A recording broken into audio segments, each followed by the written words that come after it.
और टीम अभियान के सभी सदस्यों का इस सराहनीय सभा में मेरा सादर प्रणाम, आशीर्वाद, अभिनंदन।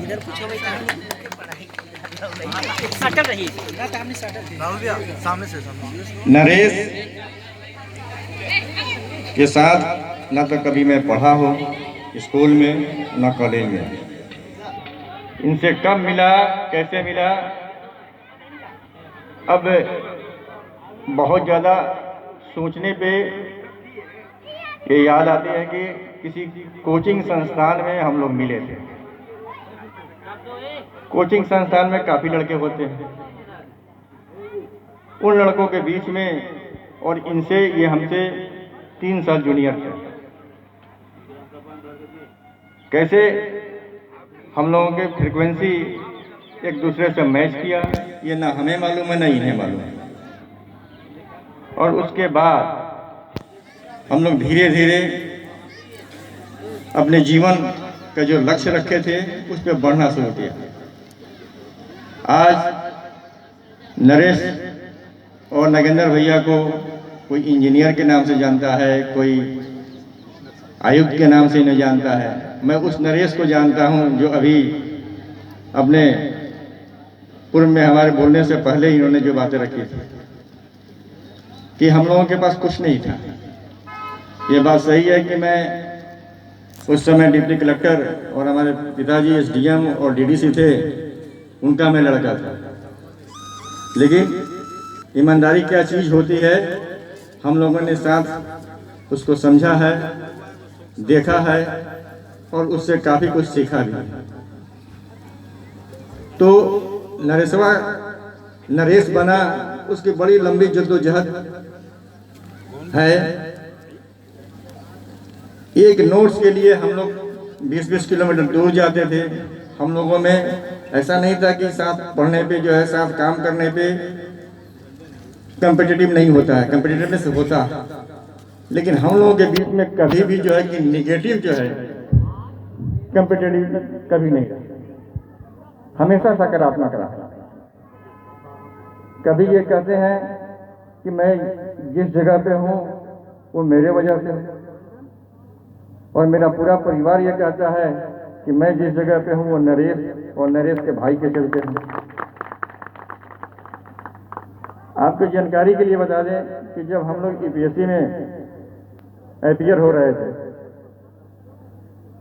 तो कुछ तकनीकी भूल के चलते हम लोगों ने साथ ही फॉर्म भरा था। कुछ तकनीकी भूल हो गई हमारे फॉर्म में, तो ये लड़का नरेश चाहता तो चुप हो, मैं ये उस बात को जो है हाइड कर सकता था, छुपा सकता था, जिसका कारण क्या होता, मेरा एडमिट कार्ड नहीं आता और मैं उस साल अपीयर नहीं होता। ये लड़का अपने घर से दौड़ते हुए आया और कहा कि भैया, जो हम लोगों ने, मुझे कंफर्म नहीं है लेकिन आपके द्वारा जो फॉर्म फिलअप किया गया है उसमें ये तकनीकी त्रुटियां हो गई हैं। और मात्र एक दिन था और फॉर्म जो है कि दिल्ली में, जो पुनः फॉर्म फिलअप होता है वो दिल्ली में होता था।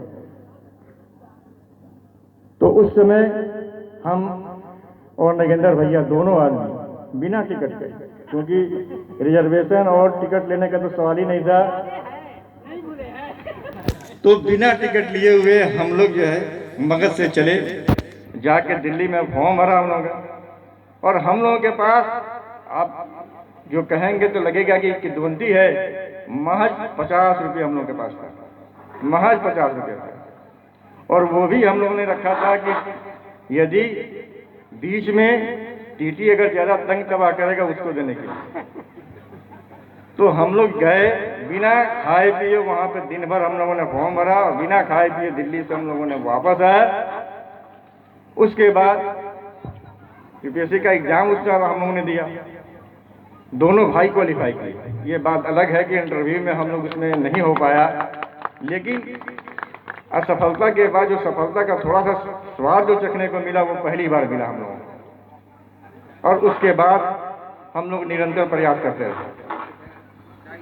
नरेश ने सही कहा कि एसपी बनना आसान है, जनप्रतिनिधि बनना आसान है, लेकिन जो समाज में जो उच्च मापदंड स्थापित किए हैं, जिनको अभी आप लोगों से रूबरू नरेश जी कराए, वो बनना बड़ा मुश्किल काम है। ये हम पढ़ाई के दरमियान हम लोग जानते थे, समझते थे, अपने मित्र बंधुओं में ये चर्चा होती रहती थी कि नरेश कुछ अलग लड़का है, कुछ क्रांतिकारी स्वभाव का है, लेकिन इतना क्रांतिकारी स्वभाव का है ये हम नहीं जानते। ये यहाँ आके हमें मालूम हुआ कि नरेश जो अभियान चला रहा है गरीबी से जंग शिक्षा के संग, ये काबिले तारीफ है। आपके पास जीरो इन्वेस्टमेंट में आप समाज में वो स्तर पा सकते हैं जिसकी कल्पना आप खुद नहीं किए होंगे। श्रद्धेय चाचा जी स्वर्गीय चमारी महतो के पास क्या था? कुछ भी नहीं था। सिर्फ शिक्षा के बल पे ये परिवार पूरे गया और औरंगाबाद में जो मुकाम हासिल किया है, हमें नहीं लगता कि कोई धनपति भी इतना हासिल कर सकता होगा। कौन नहीं इनको जानता है। कभी हम लोग सुना करते थे कि एक परिवार में कितने पदाधिकारी होते हैं, देखा कभी नहीं था। वो आज स्वर्गीय चमारी महतो के दोनों नरेश और नगेंद्र जी ने हम लोगों को दिखाया है। होता क्या है कि बहुत लोग एक मुकाम हासिल करने के बाद स्थिर हो जाते हैं। हम भी स्थिर हो गए। जो समाज ने हमें दिया उसके उस अनुरूप समाज को हमने नहीं लौटाया, लेकिन नरेश और नगेंद्र भैया ये भरपूर कोशिश कर रहे हैं कि समाज और समाज की अन्य इकाइयों के द्वारा जो इन्हें मिला है उससे भरपूर ये लौटा रहे हैं।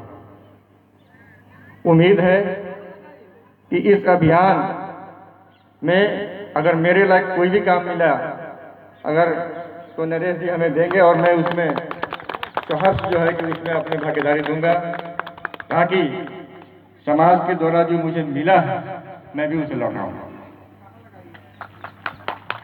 और शिक्षा से बड़ा जो है कि संतुलन स्थापित करने वाला कोई चीज हो ही नहीं सकता। शिक्षा की न जात है न धर्म है, और शिक्षा अपने आप में बहुत कुछ सिखा के जाएगा। एक भले आप जो है कोई उच्च पद प्राप्त करें या ना करें, लेकिन अच्छा नागरिक जरूरी बना देते हैं। अब एक चीज हमें बता दें कि इस औरंगाबाद में, इस गया में एक से एक धनाढ़ लोग होंगे, लेकिन इस जिले में जो भी पदाधिकारी होंगे वो थाना स्तर से लेके, या हम आपको जिला स्तर के कहते हैं, ब्लॉक स्तर से लेके जिला स्तर की बात करते हैं, उनके पास सिर्फ धन के रूप में क्या है? सिर्फ शिक्षा है। और उनके आगे सब नतमस्तक है। यदि मैं गलत हूं तो बताएं आप। और उस शिक्षा में इन्वेस्टमेंट क्या है? सिर्फ आपका मेहनत, आपके परिवार का फोकस, छात्र एवं छात्राओं का फोकस, कुछ नहीं उसमें। और एक बार जो है आप अपना लक्ष्य निर्धारित कर लेते हैं और उस पर फोकस करते हैं तो कोई आपको रोक नहीं सकता।